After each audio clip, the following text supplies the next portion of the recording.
બોલો શ્રી કૃષ્ણ કનૈયા લાલ કી જય. ભાગવત ભગવાન કી જય.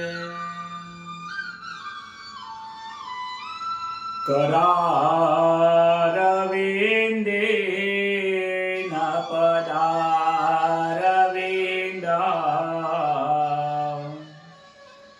मोखारविन्दे विनवेशयन्ताम्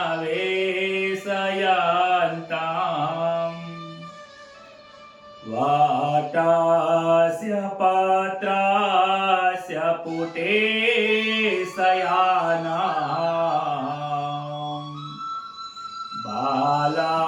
मुकुन्दं मनसा स्मरामि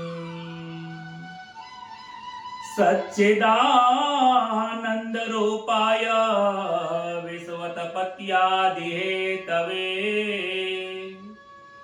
तापत्रय विनाशाय श्रीकृष्णाय वयं नमः. प्रथम नमो गुरुदेवने लरि लरिला गोपाल मात पिताने वंदन करो राखो चरण निमान. हे हरि गुरु संत सुपधारजो कथा कहो मम मति अनुसार प्रेम स्वरूप परमात्मानी सुनो भागवत महापुराण.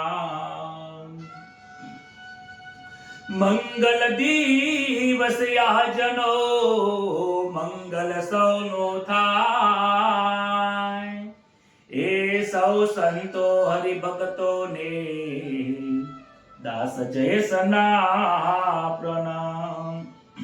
सौ संतो हरि भक्तो ने दास जय सना प्रणाम. श्री गणेशाय नमः. श्री परमात्मने नमः. परम पवित्र શ્રી શ્રીમદ ભાગવત મહાપુરાણની જે કથા છે એ કથા આ જીવાત્માને એવો ઉપદેશ આપનારી જે કથા છે કે એને પોતાના સ્વ સ્વરૂપની ઓળખાણ કરાવે છે. ભાગવતની કથા જ્યાં સુધી જીવાત્માને આ હૃદયમાં ઉતરતી નથી ત્યાં સુધી એને પ્રભુ પ્રત્યે પ્રેમ જાગતો નથી. જ્યાં સુધી જીવાત્માને પ્રભુ પ્રત્યે પ્રેમ જાગશે નહીં, આ કઠોર હૃદય જ્યારે કોમળ થશે નહીં ત્યાં સુધી પરમાત્મા ત્યાં બિરાજમાન થશે નહીં. પરમાત્માની પ્રાપ્તિ એ જ આ મનુષ્યના જીવનનું લક્ષ્ય છે. ભાગવતની કથા આપણને એ શીખવાડે છે કે તું પરમાત્માની પાસે જા, એ જ સાચા માતા પિતા છે, એ જ બંધુ છે, એના સિવાય આ જગતમાં બીજું કોઈ નથી. અનેક જન્મોથી વિખૂટો પડેલો આ જીવ ઈશ્વરની પ્રાપ્તિ કરવા માટે અથાગ પ્રયત્ન કરે છે, અથાગ મહેનત કરે છે, પરંતુ જ્ઞાન વિના ભક્તિ અને ભક્તિ વિના જ્ઞાન જેમ અધૂરું છે અને આ બંને માટે વૈરાગ્યની જે જરૂર પડે છે એ આ શ્રીમદ ભાગવત પુરાણ આપણને શીખવાડે છે. ગોપીઓના પ્રેમની કથા આપણે જોઈ હતી. અલૌકિક પ્રેમ છે, અદ્વિતીય પ્રેમ છે. ગોપીઓ જેવો પ્રેમ હે ભગવાન, હે શ્રી કૃષ્ણ, આપણે સૌને વંદન કરીને કહું છું કે અમને પણ ગોપીઓ જેવો પ્રેમ પ્રાપ્ત કરાવો.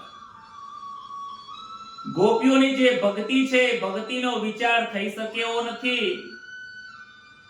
ભગવાનનો જે વિયોગ છે એ સાચો જે પ્રેમ કરે છે, ઈશ્વરને અનન્ય પ્રેમ કરે છે, એમને જ આંખમાંથી આંસુ આવે છે.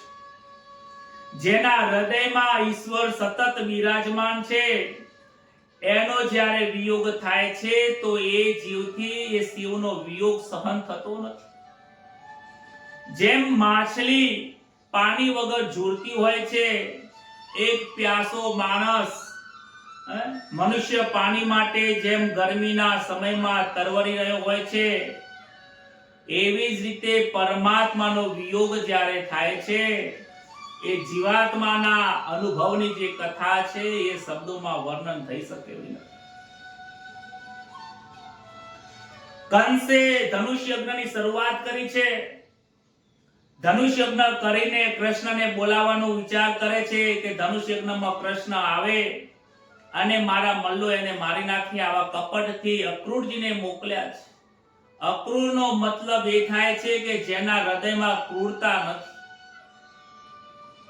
અક્રૂરને પણ કૃષ્ણ ભગવાન પ્રત્યે ઘણો પ્રેમ હતો, ઘણો આદર હતો અને એ કૃષ્ણને મળવા માટે આજે કૃષ્ણને લેવા માટે નંદ બાબાની સાથે લેવા માટે ગોકુળમાં આવ્યા છે. વિચાર કરતા કરતા આવ્યા, ગૌશાળામાં શ્રી કૃષ્ણના દર્શન થયા છે. કાકા કહીને બોલાવે એવો હૃદયમાં ભાવ હતો, પ્રેમ હતો. શ્રી કૃષ્ણએ માન આપ્યું છે. શ્રી કૃષ્ણ સદાય દરેક ભક્તોને માન આપે છે. જે માન આપે છે એ સંતો છે, જે અપમાન આપે છે એ સંસારના લોકો છે. સાચા સંતો અને હરિમાં કોઈ ફેર નથી. જેવું કૃષ્ણનું જીવન છે, જેવું રામનું જીવન છે, એવું જ જીવન સાચા સંતોનું હોય છે. એટલા માટે જ પ્રીતમ મહારાજ એમની કડીમાં કહે છે, કહે પ્રીતમ યો રખો યન સારે, હરિના જન હરિ જેવા રામા, આનંદ મંગલ કરો આરતી, હરે ગુરુ સંતની સેવા. હરિ, ગુરુ અને સંત આ ત્રણ જે પદ છે, ત્રણે ત્રણ પદ એક સ્વરૂપ જ છે. જેવા હરિનો સ્વભાવ છે, જેવો કૃષ્ણનો સ્વભાવ છે, એવો જ ગુરુનો સ્વભાવ હોય છે. જો એવો સ્વભાવ ન હોય તો એ સદગુરુ જેવા નથી. સાચા સંતોમાં એ જ લક્ષણ હોય છે. ત્રણેયનું પદ પ્રીતમ મહારાજે સરખું જ કહ્યું છે. રામના ગુણો જો કોઈ વ્યક્તિમાં જણાય તો સમજી લેજો કે એ ઈશ્વરનું સ્વરૂપ છે, એ સાક્ષાત સ્વરૂપ છે. માટે સંતો પણ દરેકને માન આપે છે. કૃષ્ણએ પણ અક્રૂરજીને માન આપ્યું છે.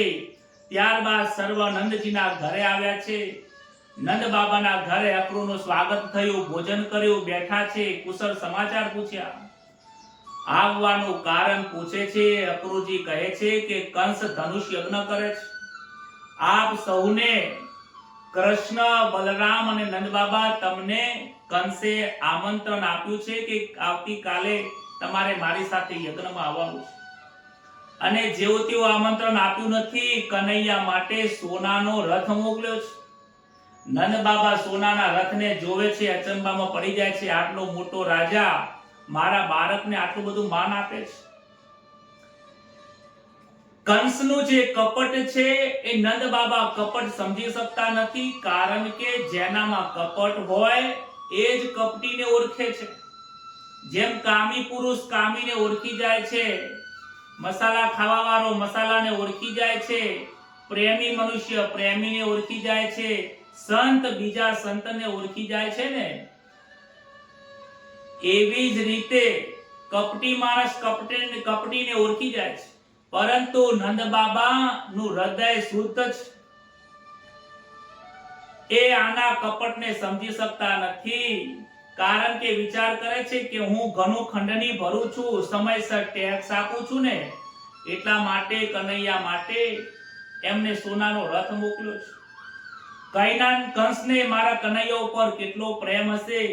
નંદ બાબા જાણતા નથી કે કંસે શા માટે રથ મોકલ્યો છે. નંદ બાબાને ઈચ્છા હતી કે હું પણ મારા કનૈયાને અને બલરામને મથુરા બતાવું.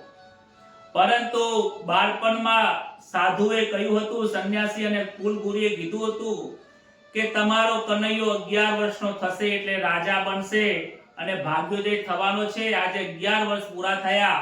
11 વર્ષે આજે મથુરામાં રાજાને જોડે જશે, મોટી ઓળખાણ થશે અને મારો કનૈયો ખુશ થશે, આનંદ થશે. એટલામાં તો મિત્રોને ખબર પડી, ગોવાળિયાઓ આયા છે, ખબર પડી કે મથુરામાં કનૈયો જવાનો છે. કહે છે બાબા તમે કનૈયાને લઈ જાઓ છો, અમને પણ લેતા જજો ને, કારણ કે કનૈયાને મથુરામાં સાચવશે કોણ? બધા સર્વને આનંદ થયો છે, રથ બધાને આનંદ થયો, પરંતુ યશોદા માતાને ખબર પડી કે આટલા આનંદમાં કેમ છો? ત્યારે કહે છે કે કંસે સોનારો રથ મોકલ્યો છે, યજ્ઞ કરે છે અને કનૈયાને અમને બધાને આમંત્રણ આપ્યું છે. અક્રૂરજી લેવા આયા છે. આ સાંભળીને યશોદા માતાના આંખમાં આંસુ આવે છે, હૃદયમાં ધ્રસ્કારો વાગ્યો છે કે કનૈયો હવે મને છોડીને જતો રહેશે. કનૈયાને કહે છે કનૈયા તું મને છોડીને જઈશ નહીં. કહે છે કે આ કક્રૂર નથી, આ અક્રૂર નથી, આ ક્રૂર છે. આ સમાચાર સારા નથી.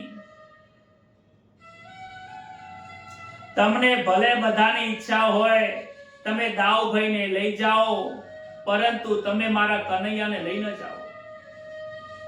અરે કનૈયા વગર તો ગાયો ખડ પણ ખાતી નથી, ઘાસ પણ ખાતી નથી. તમે કનૈયાને ન લઈ જશો. મહેરબાની કરીને મારા આંખથી તમે દૂર ન કરશો. નંદ બાબા યશોદાજીને સમજાવે છે કે હવે 11 વર્ષનો કનૈયો થયો છે, ક્યાં સુધી તું ઘરમાં રાખીશ? બહાર જશે, બહારની દુનિયા જોશે, આનંદ થશે.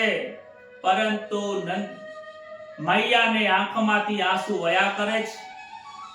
કહે છે કે તમને આ સોનાનો રથ દેખાય છે, મને સોનાના રથમાં કૃષ્ણનો વિયોગ દેખાય છે. નંદ બાબા સમજાવે છે કે 2-4 દિવસ સુધી ફેરવીને પાછો લાવીશ. રાત્રિનો સમય થયો છે, નીંદ આવતી નથી. માતા યશોદાજી વ્યાકુળ બન્યા છે, ઊંઘ આવતી નથી, ઊભા થયા છે, બહાર આંગણામાં બેઠા છે. કનૈયો જાગ્યો છે, કનૈયો જોવે છે શયન કક્ષની અંદર માતા દેખાતા નથી. કે મૈયા ક્યાં ગયા, મૈયા મૈયા કરીને બહાર આવે છે. બહાર આંગણામાં મૈયા યશોદાજી રડી રહ્યા છે. માતાને રડતા જોઈને માતાના ગળામાં હાથ મૂકે છે. અરે મૈયા કેમ રડો છો? પોતાના પિતાંબરથી આંખો લૂસે છે કે મૈયા તમે રડશો નહીં. મૈયા હું તમને છોડીને જવાનો નથી, પરંતુ હવે નંદ બાબાની આજ્ઞા છે, અક્રૂરજી લેવા આવ્યા છે, મારે જવું પડશે.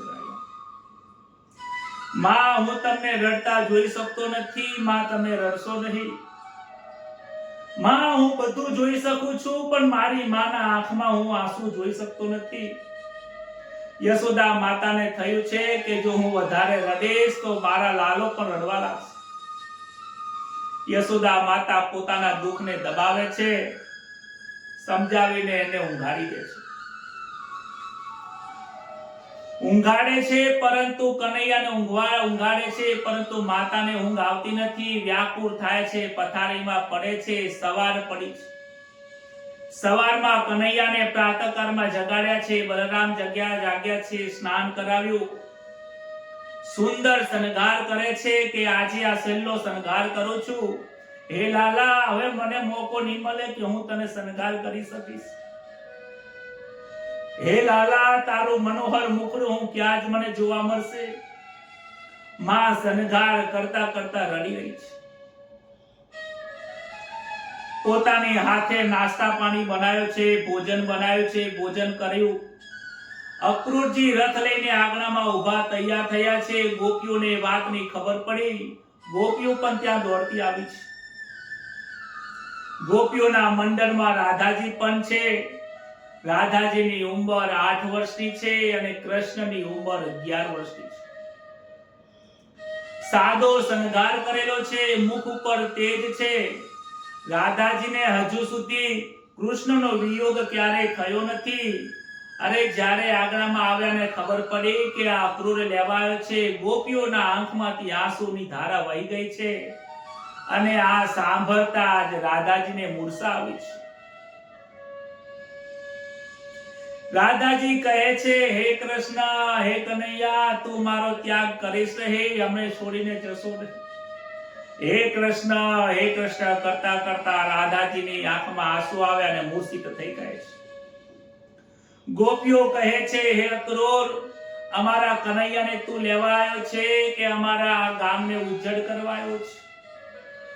અરે, તારું નામ અક્રૂર રાખવાનું નતું, તારું નામ તો ક્રૂર છે. તારા ભાઈએ ખોટું નામ રાખ્યું છે. અરે, તું આવો ક્રૂર જેવો કેમ આવ્યો અને અમારું ગામ કેમ ઉજ્જડ કરે છે? હે અક્રૂર, તને ખબર નથી, કૃષ્ણના પ્રેમનો વિયોગ એ આ દુનિયામાં મોટામાં મોટું દુઃખ છે. આવું મોટું દુઃખ અમને કેમ આપીને જાય છે? ગોકુળ વગર, કનૈયા વગર ગોકુળ શમશાન બની જશે. અરે, કનૈયાને જોયા વગર તો ગાયો ચાર પણ ખાતી નથી. મારી ગાયોના તને નિશાસા પડશે. હે અક્રૂર, તું આટલો ક્રૂર કેમ છે? ગોપીઓના પ્રેમનું વર્ણન થતું નથી. કહે છે કે આ લોકોનો પ્રેમ શું છે? ગોપીઓનો પ્રેમ જોઈને અક્રૂરજી બોલી શકતા નથી. હાથ વંદન કરે છે, મસ્તક નીચે નમાવી જમીન ઉપર જોતા જોતા રથ ઉપર ઉભા છે. ત્યાં તો પ્રભુજીએ જોયું કે રાધાજી મૂર્છિત થઈ ગયા છે. રાધાજીની પાસે આવે છે, મસ્તક ઉપર વરદ હાસ્ત મૂક્યો છે ને કાનમાં કહે છે, હે રાધાજી, રાધા અને કૃષ્ણનો વિયોગ ક્યારે નથી. આ તો પૃથ્વી ઉપર દૈત્યોનો ભાર વધી ગયો છે, માટે અત્યારે અહીંયા મેં ગોકુળમાં પ્રેમની લીલા કરી. અહીંયા મેં તમને જે નચાવ્યા, આનંદ કર્યો, વાંસળી વગાડતો હતો, પરંતુ મથુરામાં હવે વાંસળી નહીં વાગે, ત્યાં મારો હવે શંખ વગાડવાનો છે. આ તો હું દૈત્યનો ભાર ઉતારવા માટે જઉં છું. મારા પ્રેમથી, મારા હૃદયથી પણ પ્રાણથી પ્યારી મારી આ જે મુરલી છે એ હું તમને આપીને જાઉં છું. તમને જ્યારે જ્યારે પણ મારી યાદ આવે ને ત્યારે આ મુરલી વગાડજો. મુરલીનો નાદ સુનીને હું જરૂર આવી જઈશ. ગોપીને ઘણું સમજાવે છે પણ કોઈ સમજવા તૈયાર નથી. શ્રી કૃષ્ણ બલરામની સાથે, નંદજીની સાથે રથમાં બેઠા છે. માતાજીએ પોતાનું દુઃખ દબાવીને રાખ્યા છે કે કનૈયો જાય છે, પરંતુ જતા જતા મારે રડવું નથી. કનૈયાને જે ગમે એ ખરું, પરંતુ જેવો રથ આગળ જાય છે, ગોપીઓ પોતાના આંસુ અને પ્રેમને દબાવી શક્યા નથી. ખાતરી થઈ કે હવે કનૈયો જશે. કહે છે, હે કનૈયા, રથની પાછળ દોડે છે, અમને છોડીને ના જશે. એમની ધીરજ રહી શકતી નથી, વ્યાકુળ બને છે, ઊંચા અવાજથી પુકારે છે, કનૈયા. હે ગોવિંદ, હે માધવ, અમને મૂકીને ક્યાં જાય છે? આટલો બધો પ્રેમ કેમ પીરસી દીધો? જો તારે જવું તું તો અમને કેમ આટલો પ્રેમ આવ્યો?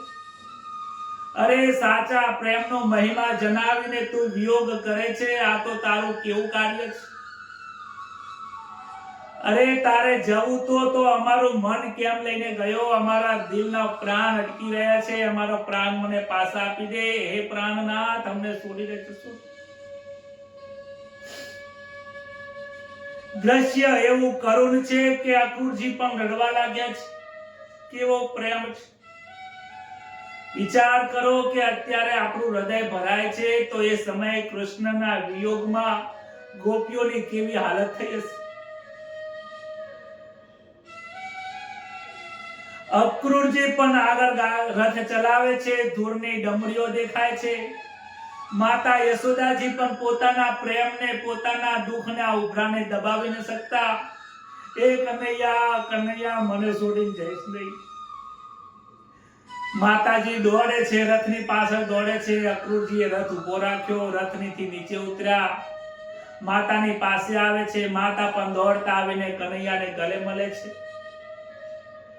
કનૈયા, તું જાય છે પણ મને તું પાછો મળવા આવજે, મને યાદ કરજે. આવો વિયોગ ને આવું દુઃખ મારા જીવનમાં ક્યારે આવ્યું નથી. લાલા, હું તને એક વાત કહું છું. મેં તને દોરીથી બાંધ્યો હતો, એ તું ભૂલી જજે, તું યાદ ના કરતો. કદાચ એટલે તો તું જતો નથી રહેતો ને. કનૈયો કહે, ના માં, આવું શું બોલે છે? અરે માં, હું બધું ભૂલી જઈશ, પણ તમે જે મને દોરડેથી બાંધ્યો હતો એ હું ક્યારે નહીં ભૂલું માં. માં, મને આ દુનિયામાં કોઈ બાંધનારો નથી, પણ તમારો પ્રેમ મને બાંધ્યો હતો, એ પ્રેમનું બંધન હું નહીં ભૂલું. હજી પણ મારે એક ખાનગી વાત કરવી છે જે તું કનૈયા જાણતો નથી. કહે છે કે તારા સાચા અને માતા પિતા એ હું નથી. તારા સાચા માતા પિતા દેવકી અને વસુદેવ છે. કનૈયો કહે છે, માં, તું આવું જગતને કહીશ નહીં. મારા સાચા માતા પિતા તમે જ છો. હું પૂરા જગતને કહીશ કે હું નંદ બાબાનો અને યશોદાનો દીકરો છું. કનૈયા, અમને મળવા આવજે, તું જતો ના રહેતો. યશોદા માતાને વંદન કરીને રથમાં બેસીને કનૈયો નીકળે છે. અક્રૂરજીના આંખમાં આંસુ છે. ગાયો પણ રાહ જોઈને ઊભી છે. રથ આગળ ગયો છે. સંધ્યા સમય થયો છે. ધૂળની ડમરીઓ ઉડી રહી છે. ગાયો પણ નજર નાખીને ઊભી છે. કનૈયો અમને પાછો આવશે. રથ નીકળી ગયો છે.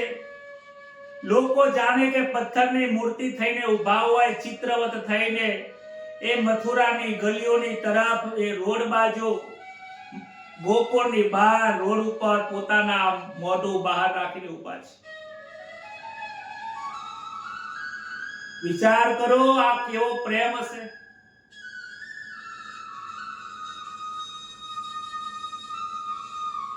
કહે છે, વિયોગમાં ગુણ દેખાય છે અને સંયોગમાં દોષ દેખાય છે. કૃષ્ણની સાથે જ્યારે જોડે રહેતા હતા ત્યારે માખણ ચોર લાગતો. ત્યારે માતા યશોદાને ફરિયાદ કરવા માટે જે ગોપીઓ આવતી હતી, આજે વિયોગની અંદર એમને ગુણ દેખાય છે. સાયંકાળનો સમય થયો છે. મથુરાના ઝાપા સુધી રથ આવ્યો. અક્રૂરજી કહે છે કે મારા ઘરે પધારો. કનૈયો કહે છે કે જ્યાં સુધી કંસ મામાની લીલા પૂરી ન થાય ત્યાં સુધી ક્યાંય જવું નથી. સાંજનો સમય થયો છે. બગીચાની અંદર, બાગની અંદર તેમને વિરામ કર્યો છે. સાંજનો સમય થાય. યશોદા માતાને ભાવે તેવું દૂધ અને સાકર આપ્યું છે. સુંદર વાનગી માતા યશોદાએ બનાવીને આપી છે. મિત્રોની સાથે ભોજન કરવા બેસે છે. ભોજન કરતા કરતા માની યાદ આવે છે. મારી માં બહુ ભોળી છે. તે આજે ઘરમાં રડી રહી હશે. મારા માને મારો વિયોગ ક્યારે થયો નથી. જમતા જમતા માના પ્રેમને યાદ કરે છે. મારી માં જમી નથી. મારી ગાયો ભૂખી છે. મારી ગોપીઓ ભૂખી છે. આ ખાવાનું કેવી રીતે? મીઠાઈનો ટુકડો હાથમાં છે, મુખમાં જતો નથી. અને માતા અને ગોકુળ પોતાનું ગામડું યાદ આવે છે. નંદ બાબા કહે છે કે કનૈયા ખાતો કેમ નથી? આંખમાં કેમ રડી રહ્યો છે? કનૈયો જમાવા કહે છે કે બાબા, મારી માએ હજી સુધી ખાધું નથી. બાબા, મારી ગાયોએ હજી ચાર ચરી નથી. બાબા, હજી ગોપીઓ મને મૂકીને ઘરે ગઈ નથી. મને આ ખાવાનું કેવી રીતે મુખમાં ઉતરે? કનૈયા એ દિવસે ઉપવાસ કર્યો છે. ભોજન કર્યું નથી અને રાત્રે ભોજન કર્યા વગર સૂઈ ગયો છે. કૃષ્ણના વિયોગની કથા મારાથી પણ થતી નથી. બીજો દિવસ થયો. ગોપાળીઓ મથુરાના નગરની અંદર ફરવા નીકળે છે. નંદજી કહે છે કે આ કંસનું છે, કંસનું રાજ્ય છે. તમે જોજો, કનૈયા લાલ કી જય બોલતા નહીં. કંસની જય જયકાર કરજો. કનૈયો કહે છે કે સાંજના સમયે જઈશું. સાંજના સમયે બલરામજી અને કૃષ્ણ મિત્રોની સાથે જાય છે. નગરમાં પ્રવેશ કર્યો અને બાળકોની તો આદત હતી, જય કનૈયા લાલ કી, જય કનૈયા લાલ કી બોલતા બોલતા મથુરાના નગરમાં ફર્યા છે. કનૈયા લાલ કી જય બોલતા બોલતા આ કંસની જય બોલાય છે. મથુરામાં કનૈયાના લાલની જય કોણ બોલે છે? કનૈયા વિશે ઘણા લોકોએ સાંભળ્યું હતું. બહાર આવીને કોઈ દર્શન કરે છે અને અનેક લોકો કનૈયાના દર્શન કરે છે, કોઈને આનંદ આવે છે. મથુરાના રાજમાર્ગ ઉપર ચાલતા ચાલતા રસ્તામાં ધોબી મળ્યો. ધોબીને કહે છે કે આ કપડાં તું અમારા બાળકોને આપી દે. ધોબી ત્યારે અપશબ્દો બોલે છે કે તમારા ગામના ગોવાળિયાઓના આ કપડાં નથી. અરે તમારા બાપ ગોતરમાં આવા કપડાં પહેર્યા છે, અત્યારે તમારી હાલત તો જુઓ. એક ધોતિયું પહેરવાની, એક પિતાંબર પહેરવાની તાકાત નથી અને રાજાના શણગાર પહેરવાની વાત કરો છો. બલરામજીને ગુસ્સો આવે છે. કનૈયાને કહે છે કે આને પાઠ ભણાવવો પડશે. કનૈયા એક જ જોરથી ઢોલ મારે છે. ધોબીના રામ રમી જાય છે. આ એ જ ધોબી હતો જેને રામા અવતારની અંદર સીતાજીની નિંદા કરી હતી અને આખા અયોધ્યાને વેરાન શેરાન કર્યું હતું. એ કર્મનું ફળ આજે કૃષ્ણ અવતારમાં એને મળ્યું છે. ત્યારબાદ કનૈયાએ ધોબીના જે કપડા, ધોબી જોડે કપડા હતા બધા લઈને છોકરાઓને આપી દીધા, બાળકોને આપ્યા છે. કનૈયાને કહે છે કનૈયા અમારા શરીરમાં તો થઈ રહ્યા છે. કનૈયા કપડા અમને થઈ રહ્યા છે. કનૈયો કહે છે કે તમારા માટે તો આ બનાયા જ છે, તમારા માટે જ આ સીવડાયા છે, માપો માપ થઈ ગયા છે, તમે તાર પહેરી લો. બધાને આનંદ થયો છે. કનૈયા શેરવાની મને બાયથી થઈ રહી, શરીરથી થઈ રહી. જ્યાં કનૈયાના હાથનો સ્પર્શ થાય ત્યારે બધું બરોબર જ થઈ જાય છે. સંસારનો સ્પર્શ થશે તો દુઃખનો સ્પર્શ થશે, પરમાત્માના હાથનો સ્પર્શ થશે તો પ્રેમની ધારા વહ્યા કરે છે, ત્યાં દુઃખ રહેતું નથી. ત્યારબાદ આગળ જતા સુદામા માળી મળે છે. માળીએ કૃષ્ણને હાર પહેરાયો છે. માળીનો ઉદ્ધાર થયો. ત્યારબાદ કુબજા મળે છે. કુબજા શરીરના 3 અંગોથી વાંકી હતી. એ 3 આ વાંકી હતી કામ, ક્રોધ અને લોભથી.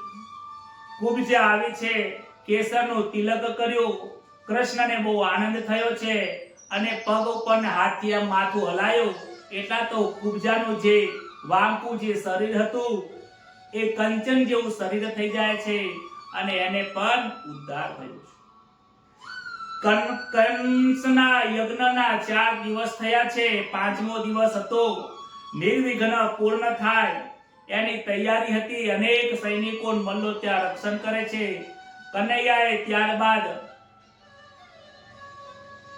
એ યજ્ઞમાં ગયા છે અને જ્યાં ધનુષ હતે એ ધનુષને રમતા રમતા તોડી નાખ્યું છે.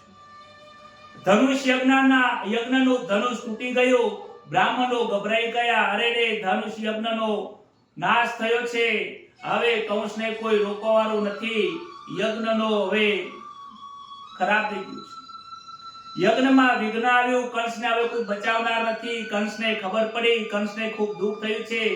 ઘણો ગુસ્સો આવ્યો છે. મલ્લોને બોલાવ્યા.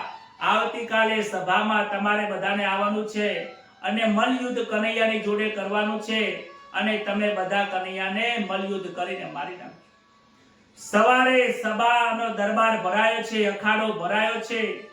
ચાનુર અને મુષ્ટિક નામના મલ્લો આવ્યા છે. મદિરા પાન કરાવ્યું છે. કુલિયાપીઠ નામનો હાથી પણ આવ્યો છે. અનેક મથુરાના લોકો બેઠા છે કે આ મલયુદ્ધ શું થવાનું છે. નંદ બાબા પણ તે જગ્યા ઉપર આયા છે. નંદ બાબા બેઠા છે. કનૈયો પણ બાજુમાં બેઠો.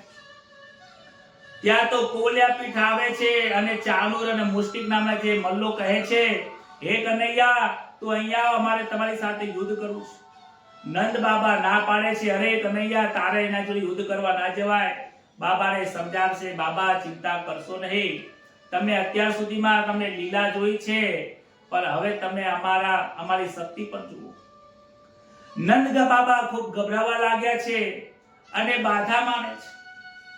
આટલો 11 વર્ષના બાળકને આટલા મોટા મોટા મલ્લો યુદ્ધ કરશે, આ યોગ્ય નથી, આ ન્યાય નથી, આ કપટ થઈ ગયું છે. કંસ પણ કહે છે કે નંદ બાબાને કહે છે કે તમે કઈ બોલશો નહીં. વસુદેવે મારી સાથે કપટ કર્યું છે, કપટને કપટથી જ હું લડવાનો છું. કનૈયો અને બલરામજી બંને જણ યુદ્ધ કરે છે, મલ યુદ્ધ ચાલી રહ્યું છે. નંદ બાબા ગભરાય છે, હનુમાનજીને વંદન કરીને કહે છે, હે ભગવાન, હે હનુમાનજી, હે મહાદેવજી, મારા બાળકની રક્ષા કરજો. હું તમને 11 મણ લાડુ ખવડાવી દઈશ. 11 મણ લાડુની બાધા માને છે. ત્યારે કનૈયાને ખબર પડી કે નંદ બાબા ગભરાઈ રહ્યા છે. કહે છે લીલા પૂરી કરવી પડશે. 2 બુક્કા મારે છે. ત્યાં તો મલયુદ્ધની અંદર બધાનો નાશ કર્યો છે. ચાનુરને કનૈયાએ માર્યો છે અને મુષ્ટિનો નાશ બલરામજીએ કર્યો છે. ત્યારબાદ રાજસભામાં ઉપર જાય છે. શ્રી કૃષ્ણ કંસના વાળ પકડ્યો છે. પકડીને કહે છે કે હે મામા, તમે યાદ કરો આજથી 11 વર્ષ પહેલા હું એ જ પુત્ર છું. મારી માતા દેવકીનો તમે આ રીતે માથાનો ચૂંટલો પકડ્યો હતો. એ જ દેવકીનો 8મો પુત્ર છું. તમારો કાર બનીને આવ્યો છું. માથાના વાળ પકડીને રોજ ગોળ ફેરવ્યો છે. ગોળ ફેરવીને રંગભૂમિમાં જ્યાં તો પસાડ્યો, કંસના પ્રાણ નીકળી ગયા છે. ત્યાં તો બધા જ બાળકો બોલે છે, બોલો શ્રી કૃષ્ણ કનૈયા લાલ કી જય, દ્વારિકાધીશ કી જય જયકાર થયો છે. કંસ પ્રજાને બહુ ત્રાસ આપતો હતો. એટલા માટે બધાને થયું કે કંસ મર્યો એ સારું કર્યું. એટલામાં તો મામીઓ આવવા માંડી.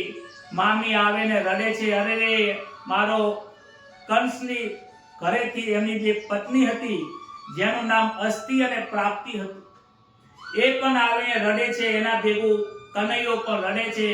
ઓ મામી, હું તો 11 વર્ષે મામાને મળવા આવ્યો, પણ મામા મરી ગયા. મામા જતા રહ્યા. મામા મને બોલાયો નહીં. મામાએ મારું સ્વાગત નહીં કર્યું નથી. મામી કહે છે ચિંતા કરીશ નહીં, એ એના પાપે મર્યો છે. પોતાની પત્ની પણ જાણે છે કે એના પાપે મર્યો છે. તે માર્યો નથી. એ કનૈયાને દોષ નથી આપતા. રામા અવતારમાં રામે રાવણને માર્યો, પણ મંદોદરી કહે છે કે રામજી તમે નથી માર્યો, એ એના પાપે મરે છે. એ પણ એને નિર્દોષતા આપી દે છે. કનૈયાએ કંસને મારીને જન્મભૂમિ જે હતી, મથુરાનું જે રાજ્ય હતું, એ ઉગ્રસેનને આપે છે.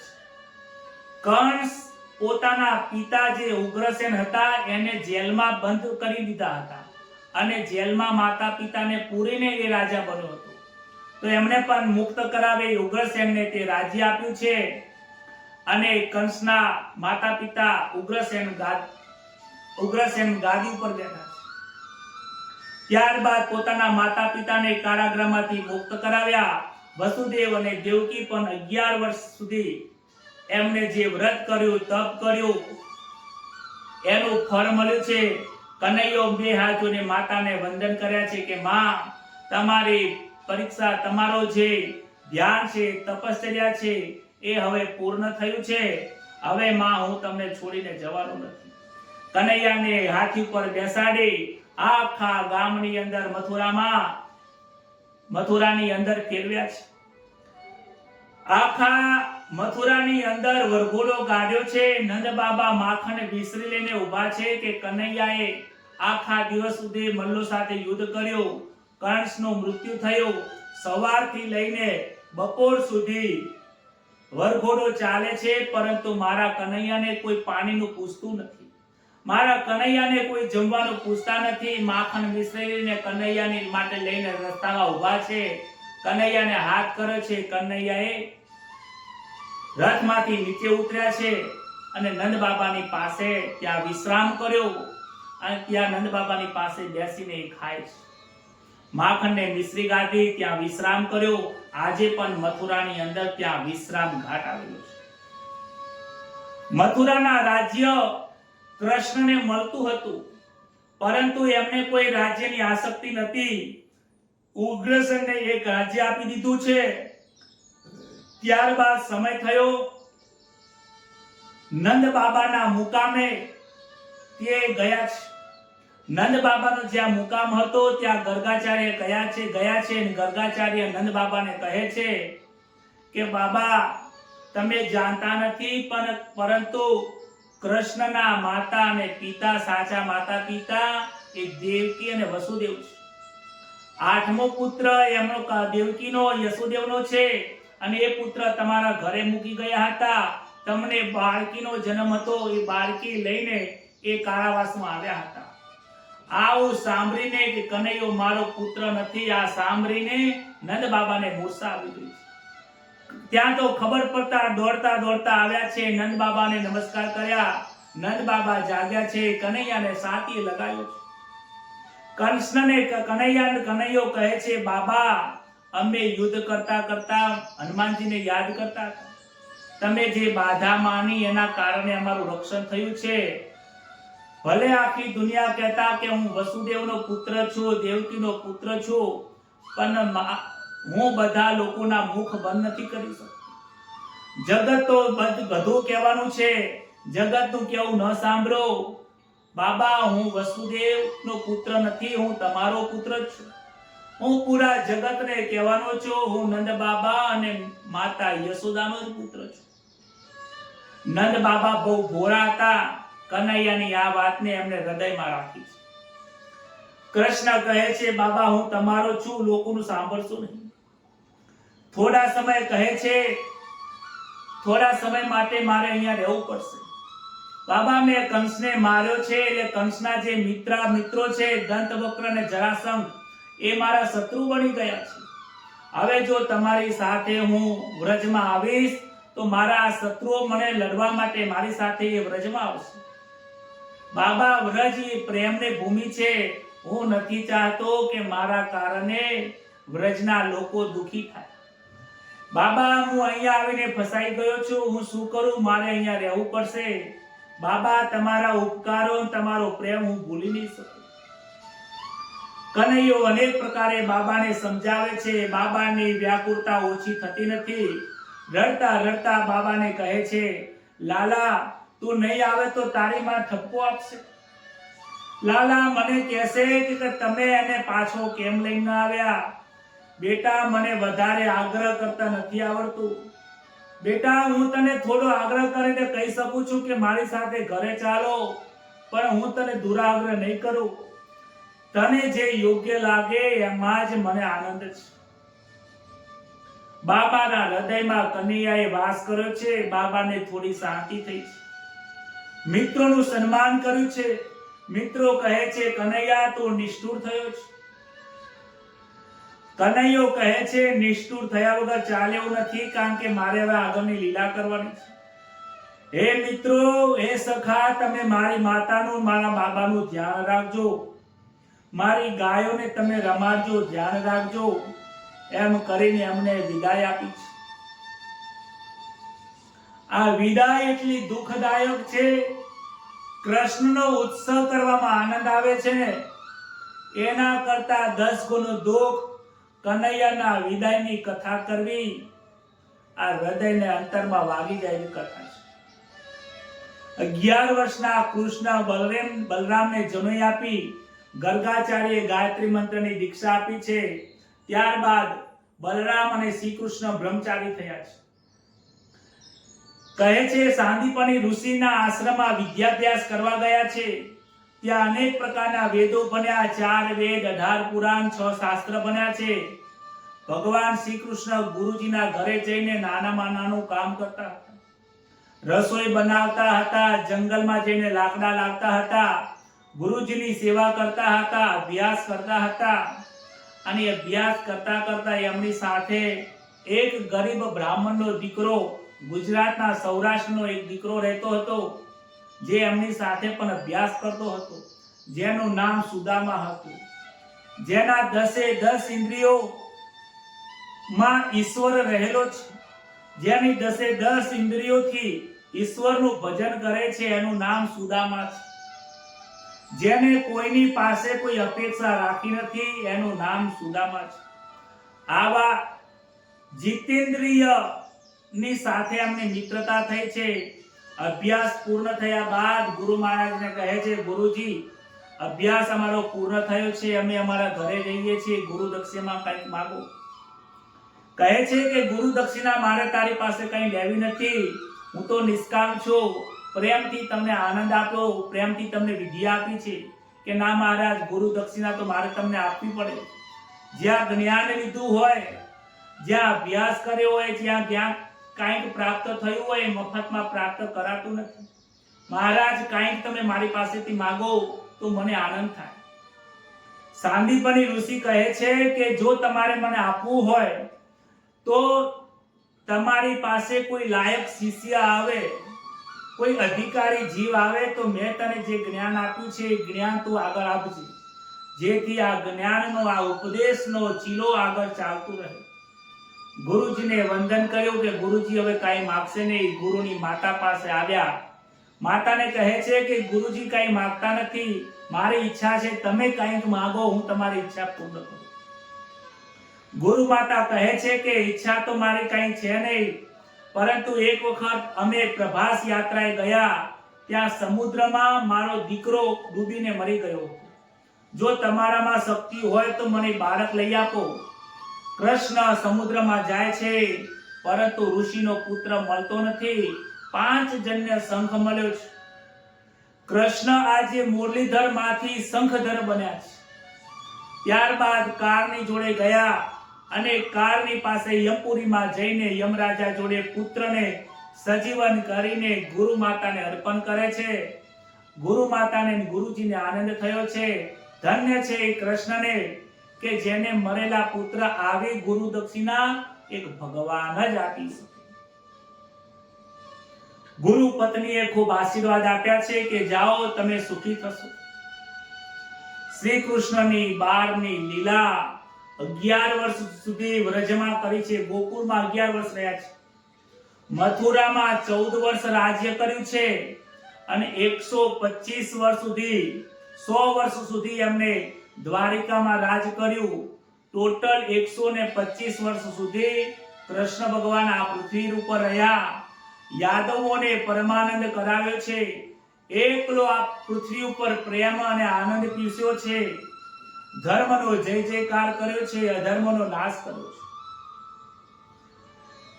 ત્યારબાદ ઉદ્ધવ ગમનનો પ્રસંગ આવે છે.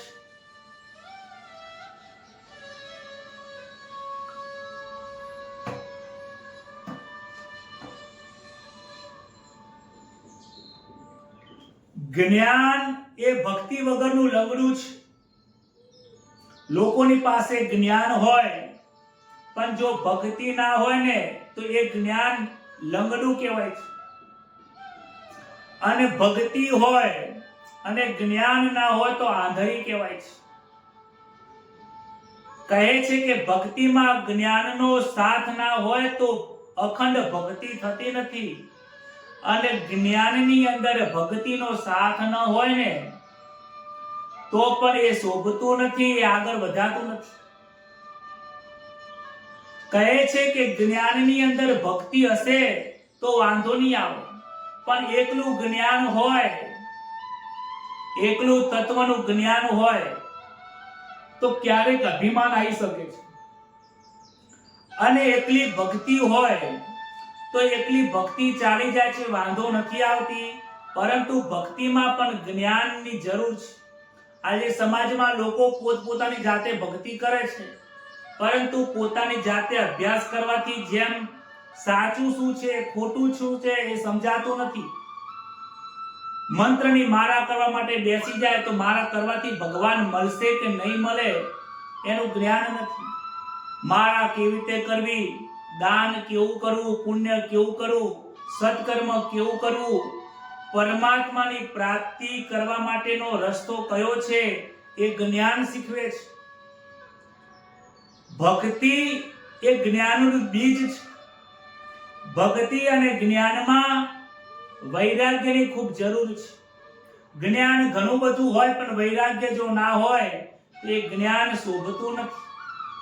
ભક્તિ કરતા હોય, ઈશ્વરનું ભજન કરતા હોય, પણ ભક્તિમાં પણ જો વૈરાગ્ય હોય તો ઈશ્વર સુધી પહોંચાડે છે.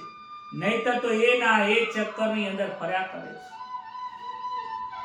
ઉદ્ધવની પાસે જ્ઞાન છે પરંતુ ભક્તિ નથી. ઉદ્ધવજી જાણતા નથી કે જ્ઞાનની પહેલા ભક્તિની જરૂર છે. કહે છે કે ગુરુકુળની અંદર અભ્યાસ કર્યા બાદ શ્રી કૃષ્ણ મથુરામાં આવ્યા છે. મથુરામાં ગાદી ઉગ્રસેનને બેસાડ્યો હતો. ઉગ્રસેન શ્રી કૃષ્ણને કહે છે કે પ્રભુ, હું તો નામનો રાજા છું, ખરેખર રાજા તો તમે છો. હવે તમે રાજા બનો. આ મારું જે રાજ્ય છે હું તમારા શરણોમાં અર્પણ કરું છું. તમે જે હુકમ કરો એ હું કરીશ. ઉગ્રસેન આ કૃષ્ણના શરણોમાં ગયા છે. કહે છે કે હવે તમે રાજા બનો. અત્યંત વિવેકવાળા ઉગ્રસેને પોતાની સંપત્તિ, મથુરાનું રાજ્ય શ્રી કૃષ્ણને અર્પણ કર્યું છે. શ્રી કૃષ્ણ મથુરાના રાજ્યના મહેલમાં 56 ભોગની સામગ્રી છે. આજે એ ગોકુળના ગોવાળ નહીં, પણ હવે ગોવાળમાંથી મથુરાના રાજા બન્યા છે. મથુરામાં અનેક પ્રકારનું ઐશ્વર્ય છે. ગોકુળની અંદર પ્રેમ હતો, મથુરામાં ઐશ્વર્ય છે. અતિશય સંપત્તિ, અતિશય સુખ હોવા છતાં પણ શ્રી કૃષ્ણ વિહવર છે. દરરોજ સાયંકાળ થાય, મહેલના અગાસીમાં જાય છે અને અગાસીમાં ઝરૂખામાં બેસીને ગોકુળની તરફ નજર રાખીને વિચારે છે. કહે છે મારી માં આંગણામાં બેસીને રોજ મારી પ્રતીક્ષા કરતી હશે. કહે છે આંગણામાં બેઠી બેઠી મારી માં મને જોઈ રહી હશે. મથુરાના માર્ગની ઉપર ગાયો મારી રાહ જોઈ રહી હશે. મારી માં મારા માટે રડતી હશે. લાલાએ કહ્યું હતું કે હું આવીશ, ત્યારે હજી સુધી હું માને મળવા ગયો નથી. નારા નંદ બાબા મને યાદ કરતા હશે. મારી ગાય શું કરતી હશે? અરે ગંગી ગાય તો મારા વગર ખાવા ખાતી પણ નથી. ગોકુળની યાદોને યાદ કરતા કરતા આજે શ્રી કૃષ્ણના આંખોમાંથી આંસુની ધારા વહે છે. મારી ગાયો સાંજે ઘરે આવતી હશે, આંગણામાં બેસી રહી હશે. મારા મને જોયા વગર રડતી હશે. અરે મારા વગર એ ગોકુળની ગલીઓ શું કરતી હશે? અરે કદમનું ઝાડ પણ મારા વગર સૂનું હશે. મારા વગર એ ગોપીઓ શું કરતી હશે? આમ જોઈને દરરોજ સાંજે અગાસીમાં રડે છે. ઉદ્ધવજીને રોજ આ વસ્તુ જોવે છે કે કનૈયા મથુરાના રાજા આજે આ કૃષ્ણ શ્રી કૃષ્ણ રડે છે. દરરોજ પૂછવાનું ઈચ્છા થાય છે પણ સંકોચના કારણે રાજાને બોલી નથી શકતા. આજે એવું બન્યું કે પોતાનો સંકોચ છોડીને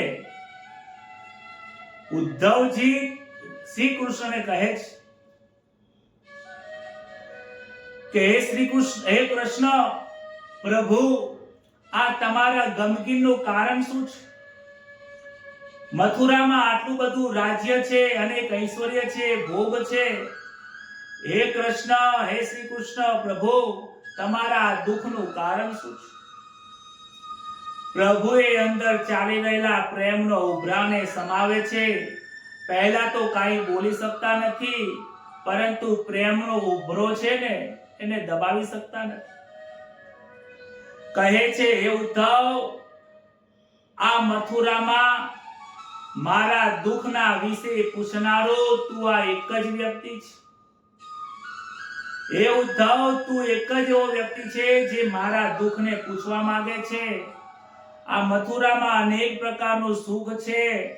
હે ઉદ્ધવ, પણ મને શાનું દુઃખ છે એ મને કોઈ પૂછતું નથી.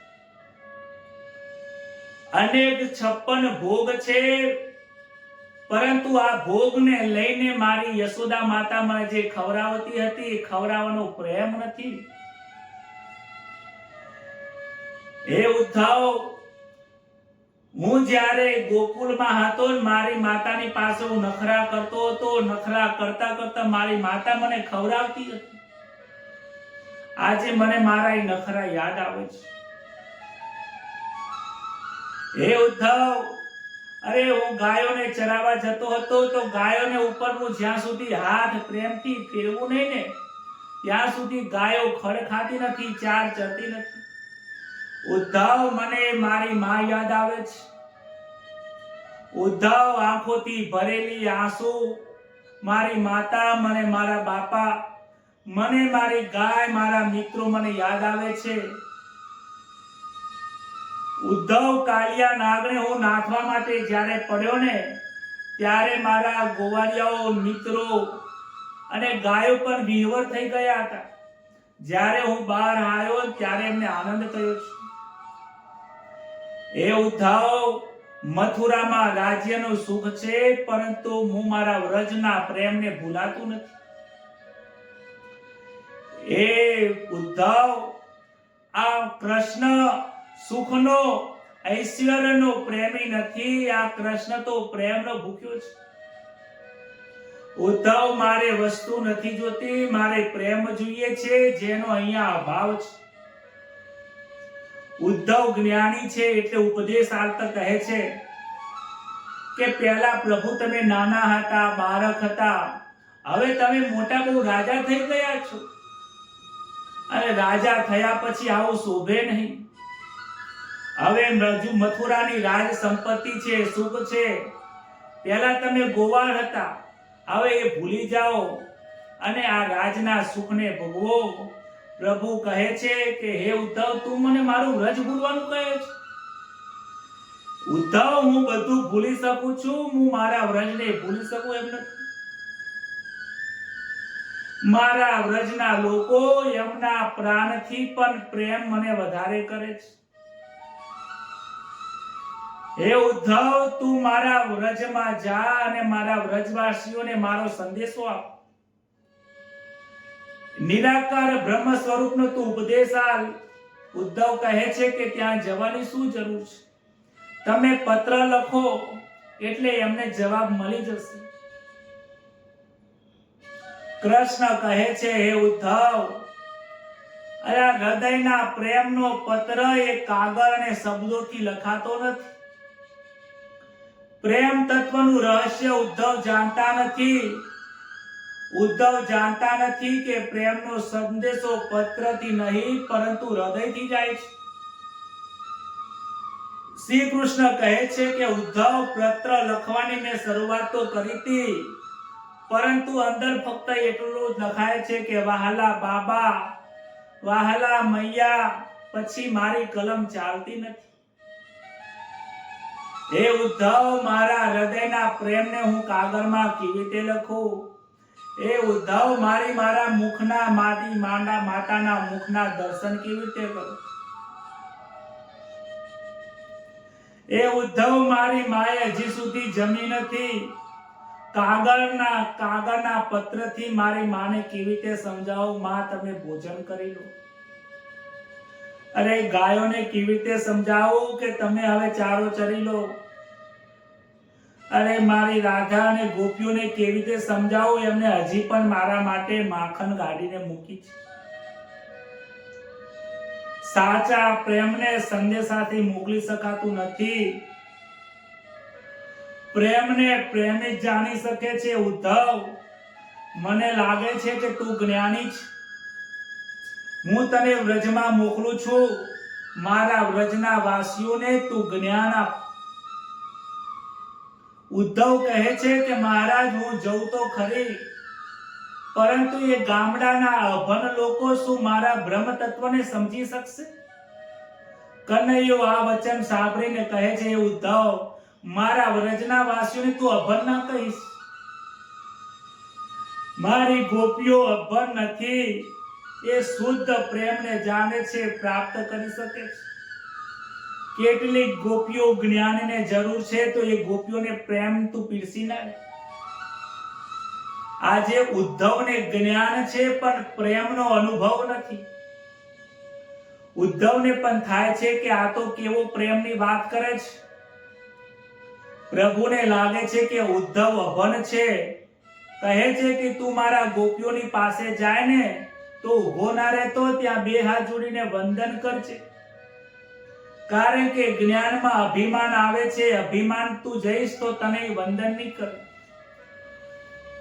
ઉદ્ધવને જવાની ઈચ્છા તો નથી, પરંતુ પ્રભુની આગ્રહથી તૈયાર થયા છે. પ્રાતઃકાળ થયો છે, ગોકુળમાં જવાની તૈયારી કરી શ્રી કૃષ્ણની પાસે આવ્યા છે.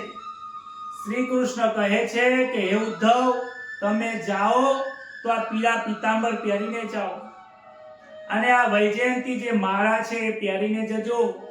કારણ કે પીળું પીતાંબર અને વૈજયંતી મારા ગળામાં હશે ને તો મારી ગોપીઓ તમારી સાથે વાતો કરશે, સમજશે કે આ મારા કૃષ્ણનો સખા આવ્યો છે, મિત્ર આવ્યો છે, તો તમારો આ સંદેશો લઈને સાંભળશે. નહીતર મારી ગોપીઓ મારા સિવાય કોઈના સામે દ્રષ્ટિ આપતી નથી. જા, તું ભાગ્યશાળી છે, તું વ્રજની ભૂમિમાં જાય છે, તારું કલ્યાણ થશે. ઉદ્ધવજીને રથમાં બેસાડ્યા છે, રથ ચાલે છે. પ્રભુ ઉદ્ધવજીને કહે છે, હે ઉદ્ધવ, મારા નંદ બાબાને આશ્વાસન આપજે, મારી માને કહેજે કે કનૈયો જરૂર આવશે. એ ઉદ્ધવ, મારા માતા પિતાને વંદન કરીને કહેજે કે ભોજન કરી લે, કનૈયો જરૂર મળવા આવશે. ઉદ્ધવને આશ્ચર્ય થાય છે કે કનૈયો કેટલું રડે છે. વ્રજમાં તો એવું શું છે કે આટલું બધું કનૈયો દુખી થાય છે. રથ ચાલે છે, પાછળ કનૈયો દોડતો દોડતો જાય છે. રથની પાછળ કનૈયો દોડે છે ત્યારે કહે છે, મહારાજ, તમે આવી રીતે દોડશો નહીં. તમે મથુરાના રાજા, આ રીતે રથ દોડો એ યોગ્ય લાગતું નથી. ઉદ્ધવને કહે છે કે મારી માતાને સંદેશો આપજે કે કનૈયો જરૂર આવશે.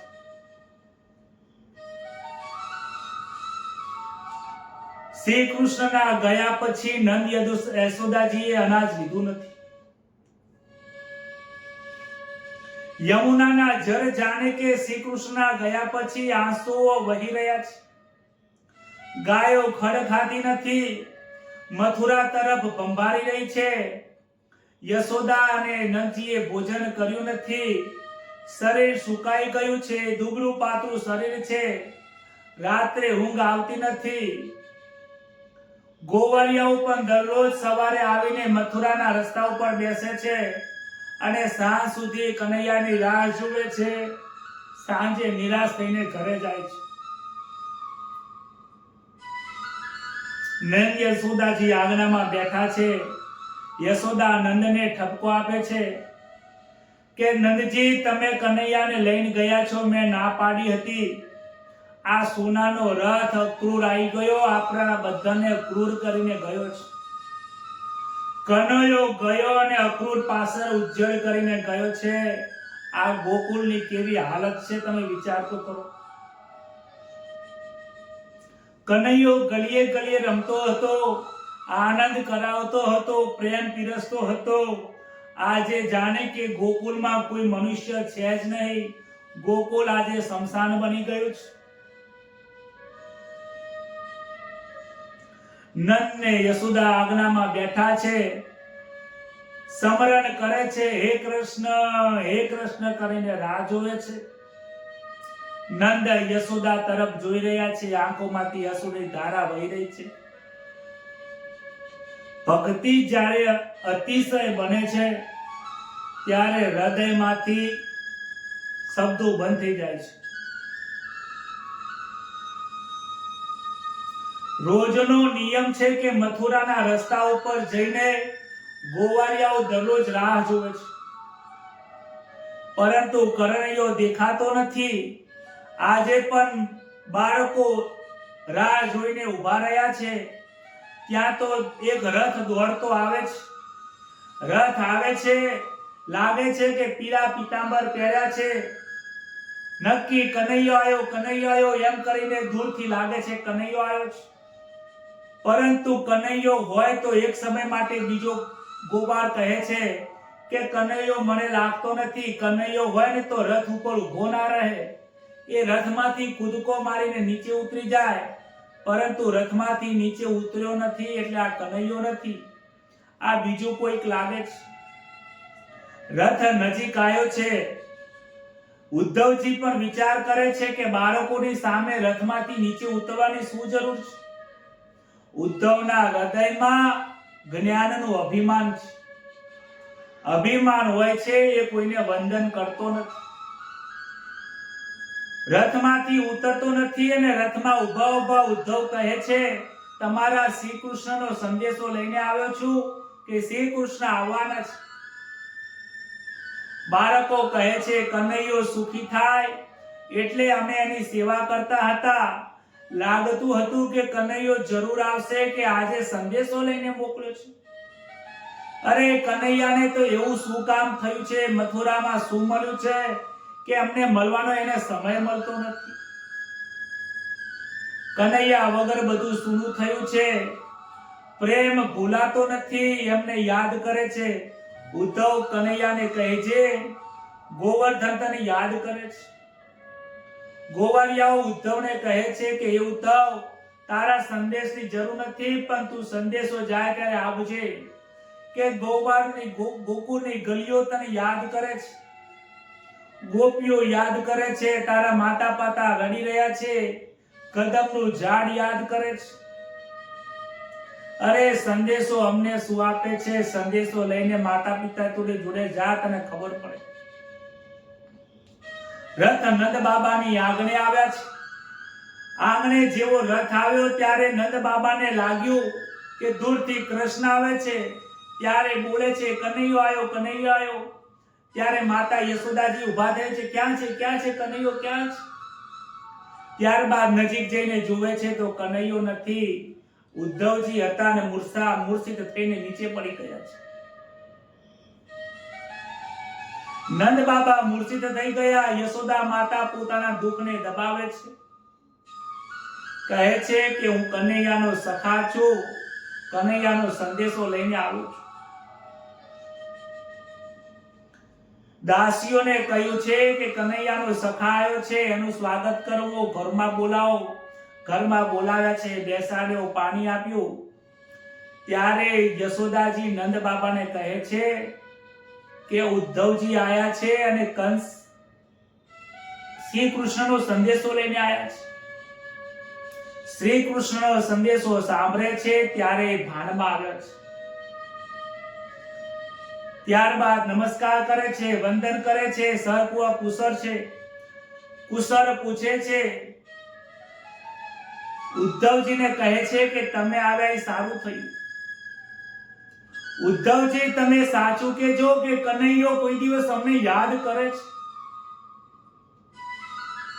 ઉદ્ધવજી તમે સાચું બોલજો, કનૈયો આ યશોદા માતાને યાદ કરે છે.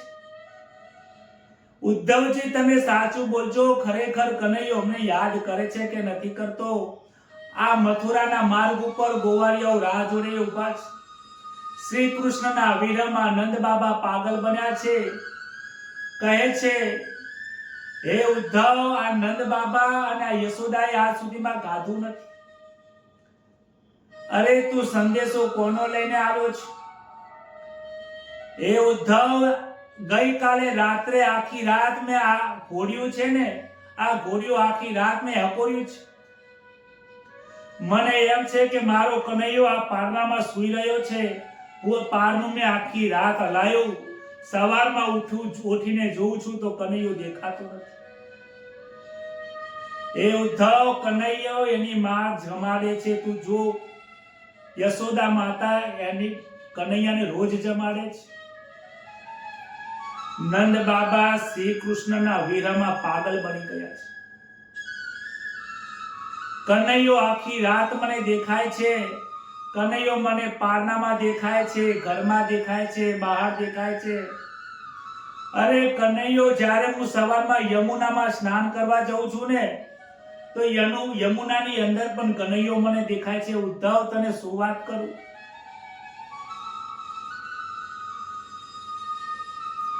ઉદ્ધવ કહે છે, બાબા તમારું જીવન સફળ થયું છે. શ્રી કૃષ્ણના પ્રેમમાં તમે પાગલ થયા છો. ત્યાં તો યશોદા માતા પણ આવે છે. યશોદા માતા યશોદા માતા પણ પૂછે છે. ઉદ્ધવ કનૈયો ગોકુળમાં હતો ને ત્યારે નાની નાના હઠ કરતો હતો, ચોરી કરતો હતો. હું કેટલી વખત મનાવું ત્યારે કનૈયો ખાતો હતો. એને મનાયા વગર ખાતા આવડતું નથી. ઉદ્ધવ સાચું બોલજે, મથુરામાં કોઈ એને મનાવીને ખવડાવે છે? ઉદ્ધવ સાચું બોલજે, મારો કનૈયો દુબળો તો નથી પડ્યો? ઉદ્ધવ એની તારા કનૈયાને કહેજે કે એની માં બહુ યાદ કરે છે. ઉદ્ધવ કનૈયાને કહેજે કે તારી માનો ખોરો ખાલી પડ્યો છે.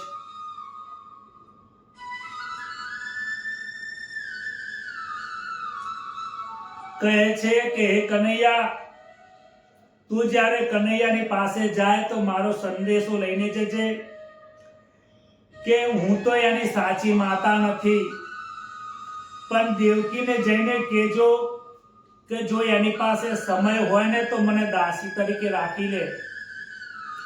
હું યશોદા માતા દેવકીની દાસી બનીને રહીશ ને તો સવાર સાંજ કનૈયાના દર્શન થશે તો મારા માં પ્રાણ ટકી રહેશે. યશોદાજી રડતા જાય છે, આંખોમાંથી પાણી વહે છે. એ ઉદ્ધવ, તું અમને સંદેશો આપીશ નહીં, તું ગોપીઓ જોડે જા. ગોપીઓની કેવી હાલત છે ત્યાં ગોપીઓને સંદેશો આપ. ત્યારબાદ ગોપીઓની પાસે જાય છે. ગોપીઓ પણ ખૂબ રડે છે. ઉદ્ધવને જોઈને કહે છે, ઉદ્ધવ કહે છે કે હું કનૈયાનો સંદેશો લઈને આવ્યો છું. ગોપીઓ કહે છે, ઉદ્ધવ કયા કનૈયાની તો લઈને આવ્યો છે? અરે કયા કનૈયાનો સંદેશો લઈને આવ્યો છે? અરે કનૈયો તો આજે પણ ગોકુળમાં છે. રાધાજીની પાસે આવ્યા છે. રાધાજી મૂર્છિત થયેલા છે. રાધાજીને કહે છે કે આ ઉદ્ધવ કનૈયાનો મિત્ર છે જે સંદેશો લઈને આવ્યો છે. રાધાજીનું શરીર સુકાઈ ગયું છે. રાધાજીના મુખમાંથી શબ્દો નીકળતા નથી. આંખમાંથી અશ્રુની ધારા વહી રહી છે. તેજસ્વી દિવ્ય રૂપ છે. ગોપીઓના મંડળમાં વચમાં બેઠા છે. રાધાજીને ઉદ્ધવજી સાષ્ટાંગ નમસ્કાર કરે છે. એક એક ગોપીએ રાધાજીને કહ્યું કે શ્યામ સુંદરનો સખા આવ્યો છે, સંદેશો લઈને આવ્યો છે. રાધાજી કહે છે, ઉદ્ધવ કૃષ્ણનો સંદેશો લઈને આવ્યો છે, તને સમજ પડતી નથી શું?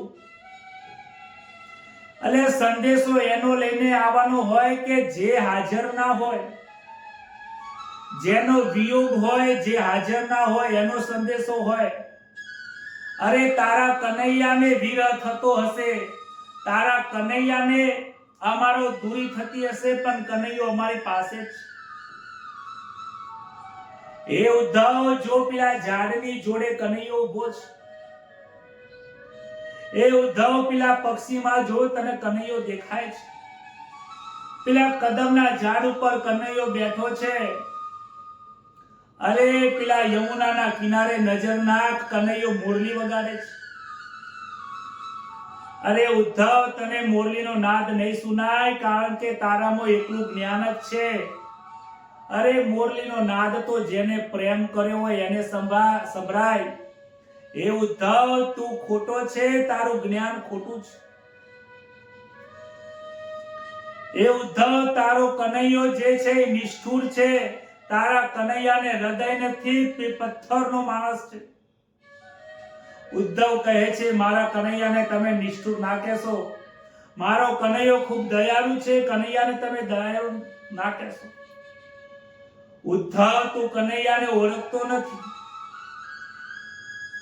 કનૈયો એટલો મોટો ચોર છે કે અમારા પ્રાણની ચોરી કરીને ગયો છે.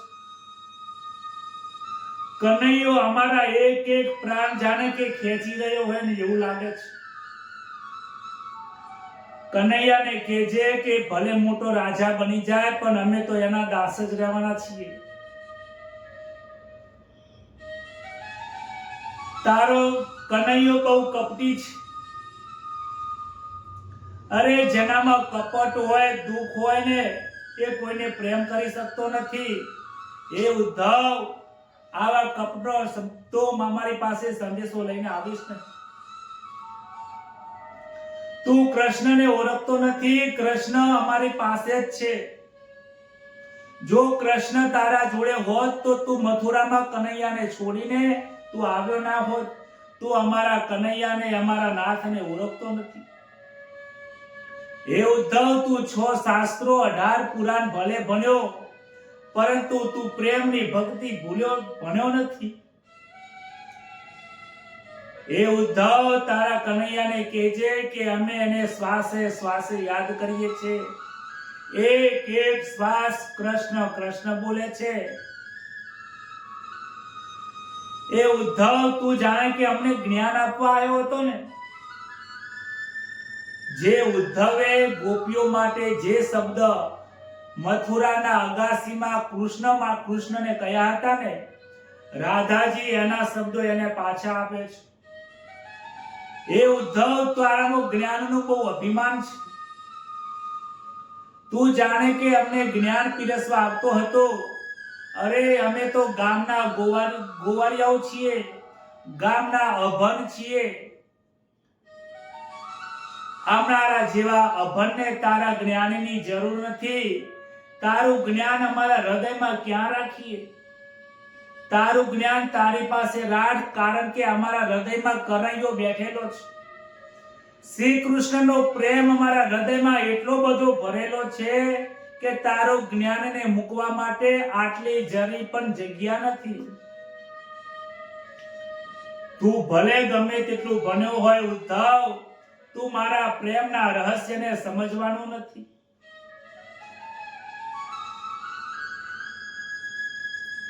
અમે ગામડામાં રહેનારી અભણ સ્ત્રીઓ તારા જ્ઞાનનું અમે સ્વાગત કરી શકીએ નહીં. ઉદ્ધવ પ્રેમલક્ષના ભક્તિનું દાન મેળવ્યું છે. ઉદ્ધવને પણ થયું છે કે ખરેખર હું આવ્યો હતો જ્ઞાનને આપવા માટે, પરંતુ અહીંયા જ મારા જ્ઞાનની પરીક્ષા થઈ ગઈ છે. ખરેખર શ્રી કૃષ્ણ શા માટે રડી રહ્યા હતા એ મને આજે સમજાય છે.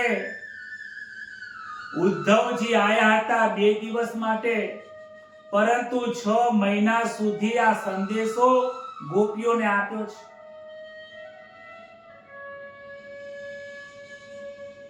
ગોપીઓ કહે છે કે જો તારી પાસે શ્રી કૃષ્ણ હોત તો તને શ્રી કૃષ્ણના દર્શન થયા હોત તો તું સંદેશો લઈને આવત જ નહીં. ઉદ્ધવજીનું ત્યાં જ્ઞાન અભિમાન ઉતરી ગયું છે. ગોપીઓના ચરણમાં વંદન કર્યા છે. ચરણની ધૂળને માથા ઉપર લગાવી છે. આવ્યો હતો ગુરુ બનવા માટે, પણ આજે રાધાજીનો અને ગોપીઓનો એ આજે ચેલો બનીને જાય છે. ઉદ્ધવજીએ જવા માટે આજ્ઞા માંગી, મથુરામાં જવા માટે તૈયાર થયા છે. રાધાજીએ ઉદ્ધવજીને કહ્યું કે તારા મિત્રને એક સંદેશો મારો લઈને જાય છે. તો કહે છે કે જ્યારે ગોકુળમાં સમય મળે તો મળવા આવશે. આ વાંસળી અને આ કામરી એમને આપી દેજે, તું હંગાત લઈને જા. હવે અમારી આ વાંસળી અને કામરીની જરૂર નથી. આ વાંસળી અને કામરી લઈને જા. હે ઉદ્ધવ, કનૈયો બહુ મોટો રાજા થયો છે. તને શું કહું, લાલા માટે અમે માખણ તૈયાર કર્યું છે. લાલાને ખવડાવજે, પણ મારું નામ દેતો નહીં. આમ બોલતા બોલતા રાધાજીનું હૃદય ભરાઈ ગયું છે. નંદ યશોદાજી આવ્યા છે. ઉદ્ધવને કહે છે કે લાલાને મારો સંદેશો આપજે.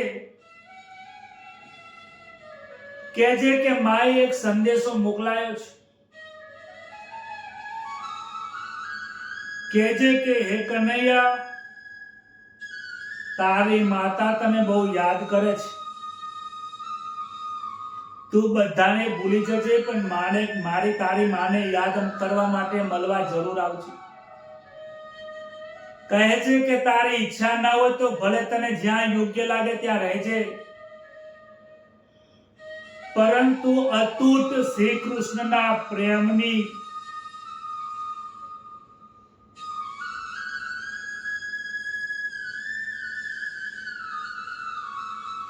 માતાજી કહે છે કે શ્રી કૃષ્ણના પ્રેમની ભક્તિ સદાય અમને મળી રહે, જન્મો જન્મ કૃષ્ણની ભક્તિ મળે, અમારે મોક્ષ જોતો નથી, તો ગોકુળના દરેક ગોવાળિયાઓને, મિત્રોને, રાધાજીને, ગોપીઓને અને તારા નંદ બાબા અને મૈયા યશોદાજીને અતૂટ પ્રેમ મળે, તારો સદાય સંયોગ રહે, એટલું જરા તારા કનૈયાને કહેજે કે આટલું માગ્યું છે, વિયોગ સહન થતો નથી, હૃદયમાં સંયોગ જરૂર રહે. સંદેશો કહેતા કહેતા યશોદા માતા રડી પડ્યા છે, ગોપીઓ રડે છે. યશોદાજી લાલા માટે સંદેશો આપીને કહે છે કે તારી માતાએ આશીર્વાદ આપ્યા છે કે તું સુખી થાય, તું નારાયણ સ્વરૂપ છે, આનંદ સ્વરૂપ દરેકના હૃદયમાં બિરાજમાન છે, ક્યારે હૃદયથી વિયોગ કરતો નહીં. ઉદ્ધવજી કહે છે કે હું કૃષ્ણને લઈને વહેલો આવીશ, તમે ચિંતા કરશો નહીં. ગોપીઓની આ ભક્તિ ખૂબ જ પ્રેમ લક્ષના ભક્તિ, વિરહની ભક્તિ, ગોપીઓના ભક્તિ માટેનો શબ્દ મારી પાસે નથી. આ કથા મારાથી થઈ શકતી પણ નથી.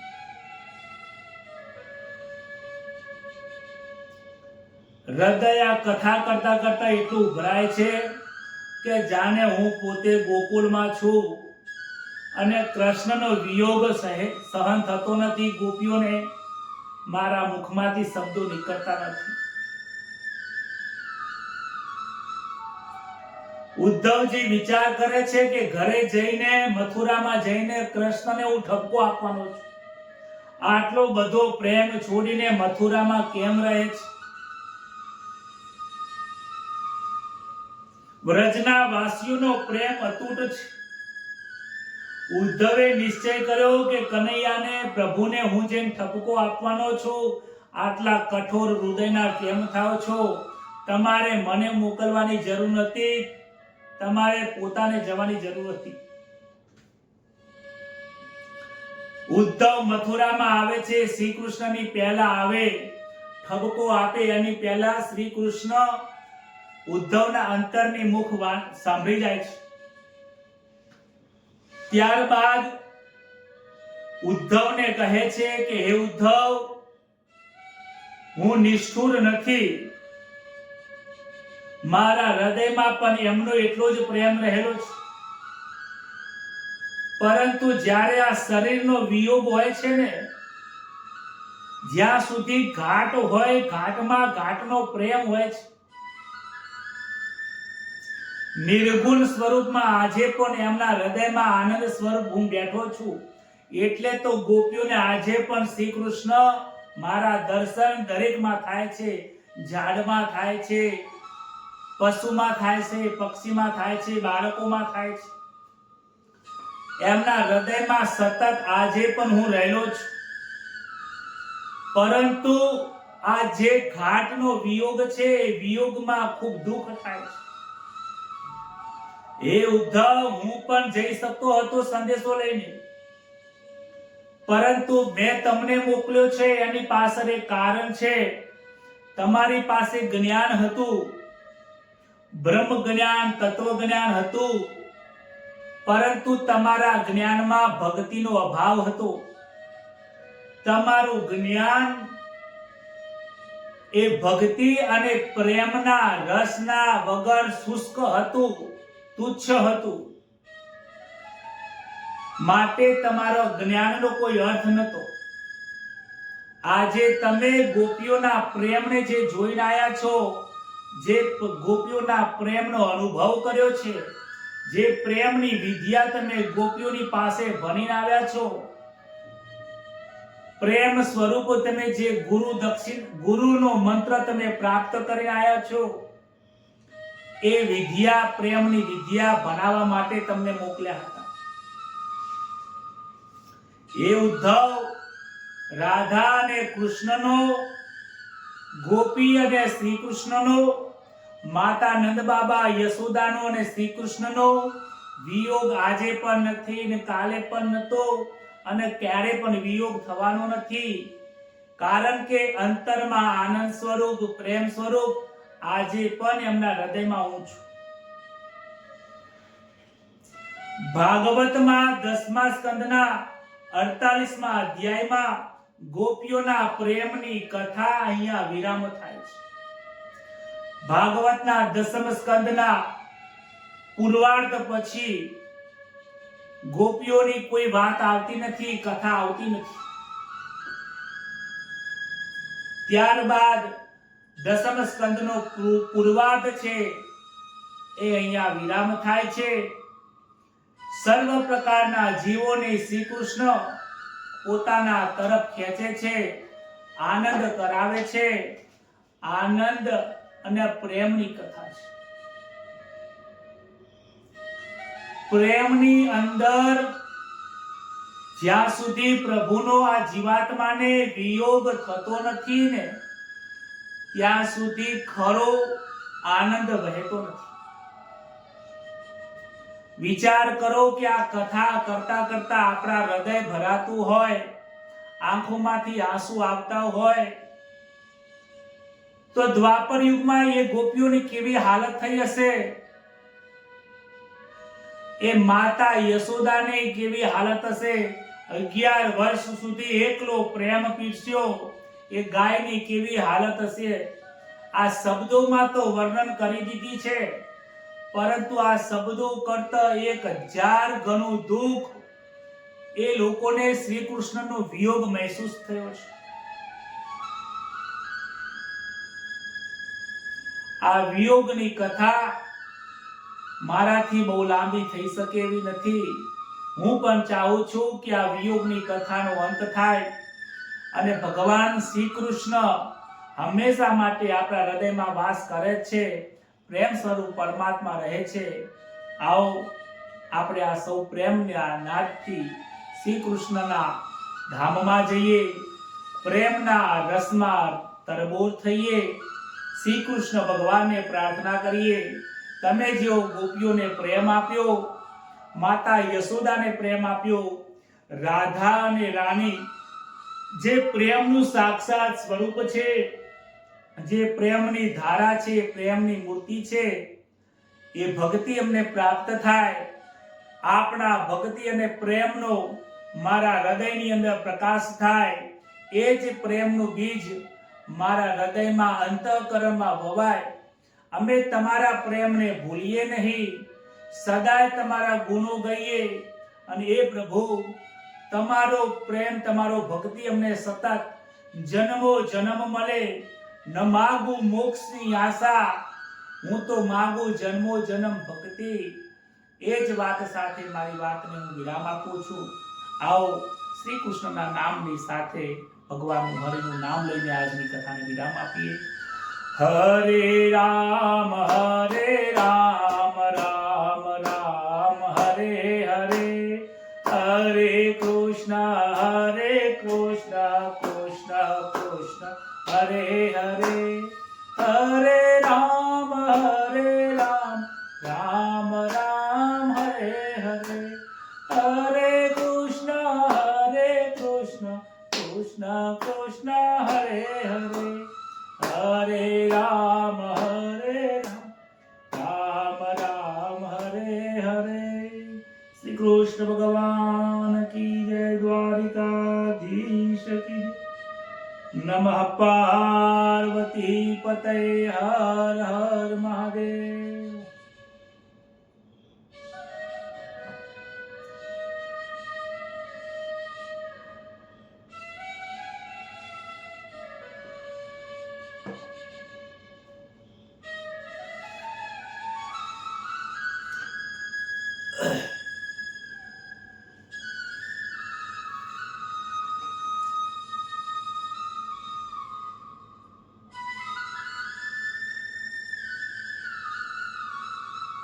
ગોપીઓના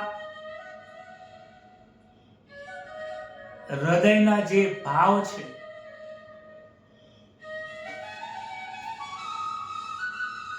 એ ભાવને કૃષ્ણની ભક્તિ કરવાથી જ સમજાય છે. એ અંતરનો પ્રેમ 10મો સ્કંદ મેં તમને કહ્યું હતું ને પહેલા જ કે 10મો જે સ્કંદ છે એ ભગવાનનું હૃદય છે અને શ્રી કૃષ્ણની જે લીલાઓ છે, રાસરસ છે, ઉદ્ધવજીનો જે પ્રસંગ છે એ શ્રી કૃષ્ણ ભગવાનના હૃદયના ધબકારાઓ છે, ગોપીઓના પ્રેમ છે. જેમ ધબકારો બંધ થઈ જાય હૃદયમાં વેદના થાય છે એવી વેદના આ ગોપીઓને શ્રી કૃષ્ણના વિરહની થયેલી છે. એવી જ વેદના મને આ કૃષ્ણની કથા કરવામાં થાય છે. વધારે બોલી શકાતું નથી. આવતીકાલે ફરીથી નવી કોઈ આનંદની કથા પ્રગટ કરીશું. સૌને જય શ્રી કૃષ્ણ.